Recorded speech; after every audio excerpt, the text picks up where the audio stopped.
Leopard 2. A world-class tank will soon fight Russia in Ukraine. Ukraine has been at war for a year now.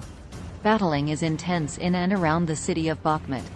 Since the Russian forces have made gains, the situation for the Ukrainian military has deteriorated.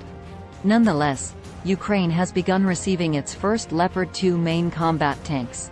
Russian casualties in Ukraine. Update. In recent days, Russian forces have made some progress in and around Bakhmut, but at the cost of heavy casualties.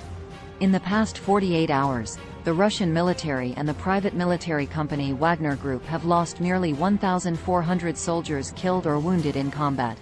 In all, the Ukrainian Defense Ministry claimed that as of Thursday, Ukrainian forces had killed some 150,605 Russian soldiers, and wounded roughly double or triple as many.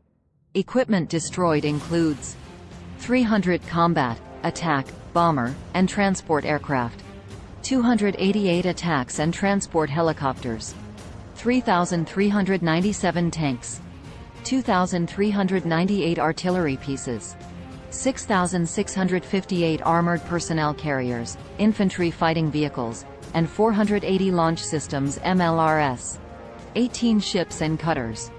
5,264 vehicles and fuel tanks were destroyed by Ukrainian air defenses, as well as 247 anti-aircraft batteries, 2,058 tactical unmanned aerial systems, 230 platforms for specialized equipment like bridge vehicles, 4 mobile Iskander ballistic missile systems, and 873 cruise missiles.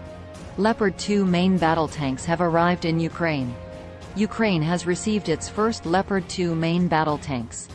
The first 4 Leopard 2 main combat tanks were just given to the Ukrainian army, as stated by Polish Prime Minister Mateusz Morawiecki. It will take some time before the German-made main battle tank makes an appearance in Ukrainian battlefields and cities. Before more Leopard 2s can be deployed as whole platoons and companies, Ukrainian crews need to get training on the system's armaments. The Leopard 2 has had to go through a geopolitical saga with many protagonists to reach Ukraine. As the manufacturer and exporter of the main battle tank, Germany was responsible for approving any transfer by a third party. But Berlin strongly opposed sending the tank to Ukraine. Other nations, like Poland, have even threatened to act unilaterally and send tanks to the suffering Ukraine without Germany's legal consent.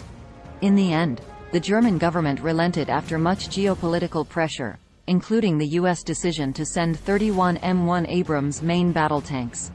Berlin announced that it would send several Leopard 2 tanks and also gave third countries the green light to send theirs. The Battle of Bakhmut. Fighting continues in and around Bakhmut. The situation is becoming more difficult for the Ukrainian forces, and Kyiv may choose to withdraw its troops from the city to live and fight another day. On the other hand, the beginning of the seasonal Rasputitsa, which are seas of mud that appear following the melting of winter snows, is taking its time.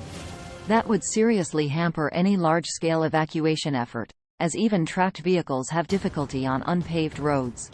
However, the Ukrainian authorities remain confident that they can carry out an orderly withdrawal from the city if necessary. Thanks for watching.